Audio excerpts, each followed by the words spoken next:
Donc Un Toit pour tous est un groupement d'associations qui travaille sur l'ensemble du problème du logement. Et Un Toit pour tous est composé de plusieurs associations. Donc j'en ai parlé, Territoire qui est une agence immobilière à vocation sociale, Un Toit pour tous Développement qui est le bailleur social, qui est le propriétaire, le maître d'ouvrage des logements. Nous avons une association aussi qui s'occupe de tout ce qui est animation, réseau et interpellation. Et puis un observatoire du logement en Isère qui nous sert à connaître les problèmes du logement sur notre département. C'est une petite maison. Historiquement, c'est une ancienne cure en fait, de la ville de Sassenage que nous avons racheté et réhabilité afin de produire 2 logements. Un petit logement au rez-de-chaussée, puis un logement un peu plus grand en étage. L'intérêt de ce projet, justement, était d'apporter, on va dire, une touche un peu plus précise sur tout ce qui est économie d'énergie. Cette opération est particulière puisque nous maîtrisons l'ensemble du bâti. Ici, sur la commune de Sassenage, nous avons la nappe phréatique qui se trouve relativement proche et très peu profonde.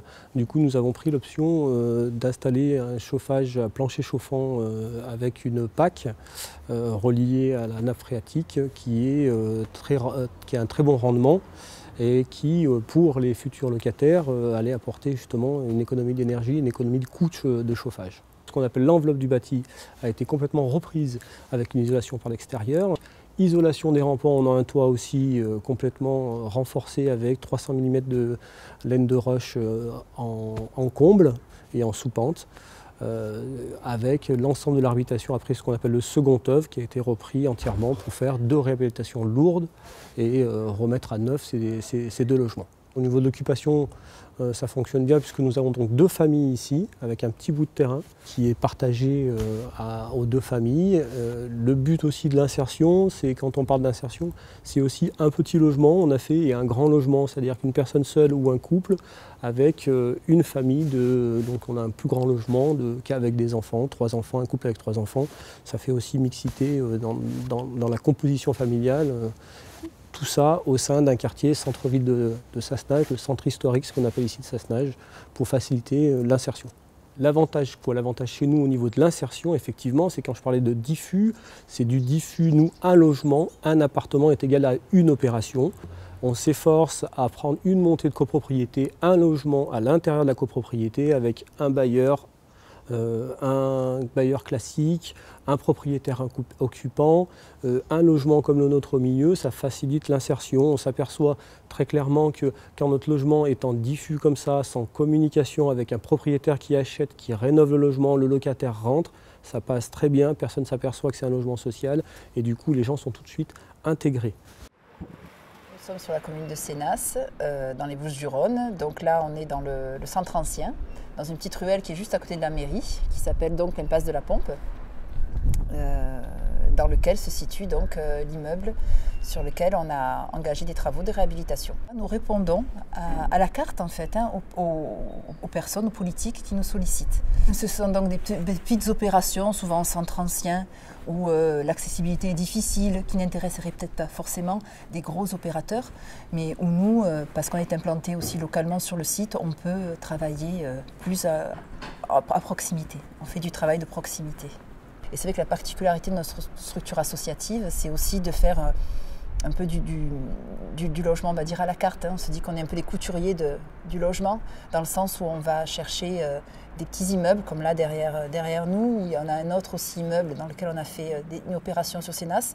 On a sorti 3 logements, donc ce n'est pas non plus des grosses opérations, mais c'est des petites opérations qui, mis bout à bout, s'adaptent aux situations locales et s'adaptent aussi au public. Dans cet immeuble réhabilité, nous avons donc aménagé 4 logements, 2 T2 et 2 T3, pour un montant global de travaux de 300 000 € environ. Donc, dans le cadre de son action de production, donc l'association Empile a donc signé avec la commune de Sénas un bail à réhabilitation d'une durée de 15 ans sur cet immeuble. Monsieur le maire a une volonté de production de logements pour ses administrés. Et nous, on est là un petit peu pour répondre à sa demande. Notre association met un point d'honneur à reloger des gens qui ne seraient pas relogeables dans le cadre du droit commun. Ce sont des personnes qui n'ont pas les revenus suffisants pour accéder à un logement social. Ce sont des personnes qui, de par leur parcours, parce qu'il y a eu des dettes locatives énormes, parce que ce sont des sortants de prison, parce que ce sont des personnes à mobilité réduite, ont des difficultés à accéder au logement. Donc nous, ce sont ces franges de population-là que l'on se met en action de reloger, parce que ce sont les plus fragiles. On est dans le site des Vieux Corons à Douai, qui est un ancien site géré dans le temps par l'habitat minier et qui fait partie d'un quartier assez populaire de Douai. Et donc on est dans une opération qui est maintenant propriété pour 25 logements de la SAUS Habitat Pacte, et l'objectif du pacte, qui est coopérateur de la SAUS Habitat Pacte, c'est de réhabiliter de façon lourde les logements qui sont pour beaucoup occupés. Alors l'objectif de réhabilitation, c'est de faire du BBC rénovation, soit 104 kWh énergie primaire.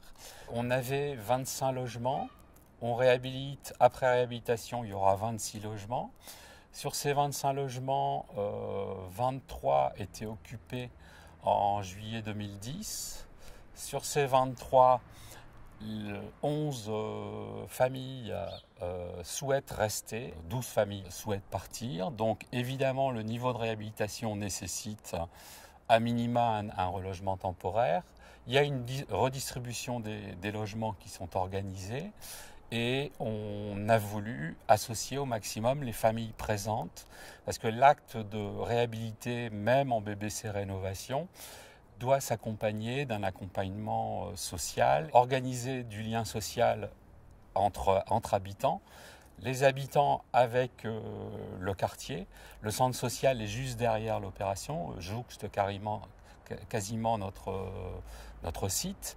Et du coup, l'atelier Mon Écologement qu'on a initié depuis quelques mois maintenant, en fin d'opération, c'est-à-dire courant 2014, il n'aura plus de besoin d'exister et on espère que les familles partiront au centre social et intégreront les activités classiques du centre social.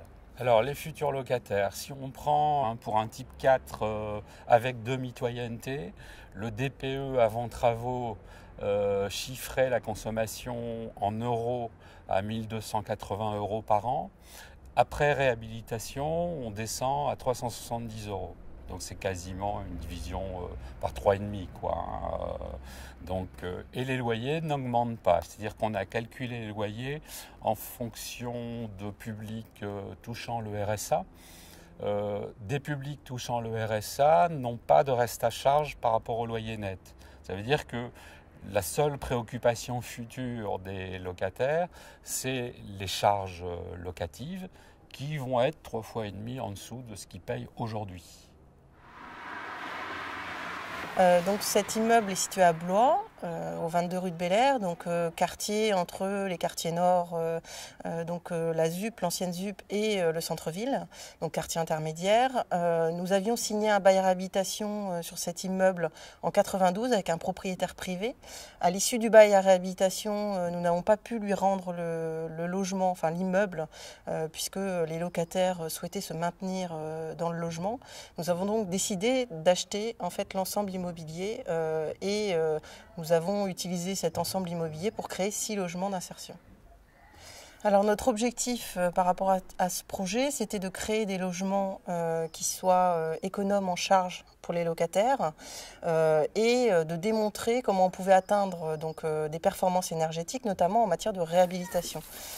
Puisqu'on arrive bien à construire des logements économes en charge, donc en termes de construction neuve, mais sur le champ de la réhabilitation, tout reste à faire. Donc nous avons imaginé sur ce projet 2 types de réhabilitation, des réhabilitations totales, notamment une ancienne grange qui a été transformée en logement, mais également un logement existant qu'on a voulu donc améliorer sur le plan thermique, mais de façon plus simple, pour que cette opération soit reproductible. Donc on a créé 6 logements, donc du type 5 au studio. hein, donc on a toutes les gammes de logements, avec donc une isolation maximum hein, sur chaque logement, un chauffage électrique, on a fait le choix du chauffage électrique, un préparateur solaire pour l'eau chaude, ce qui fait que ça diminue considérablement les consommations d'eau des locataires, et des panneaux photovoltaïques qui en soi donc, ne bénéficient pas aux locataires, mais qui permettent effectivement de revendre l'électricité à ERDF et donc de boucler le plan de financement. Donc on a une opération qui a coûté autour de 900 000 €, acquisition et travaux, hein, si on compte les travaux photovoltaïques dans l'opération, avec 55% de subventions et 45% de prêts, en sachant que la grosse partie des emprunts a été réalisée auprès du CIL à un taux avantageux de 1%. Le public visé sur cette opération, c'est un public donc à faibles ressources, ressources PLAI, en sachant que nous privilégions, alors ça c'est dans toutes les mises en location de nos logements, nous privilégions les familles qui ne peuvent pas accéder au parc public classique, soit parce qu'il y a effectivement un parcours locatif qui fait qu'ils n'ont plus accès au parc public classique, ou pour des raisons de mode de vie un peu différentes de mode de vie de locataires classiques.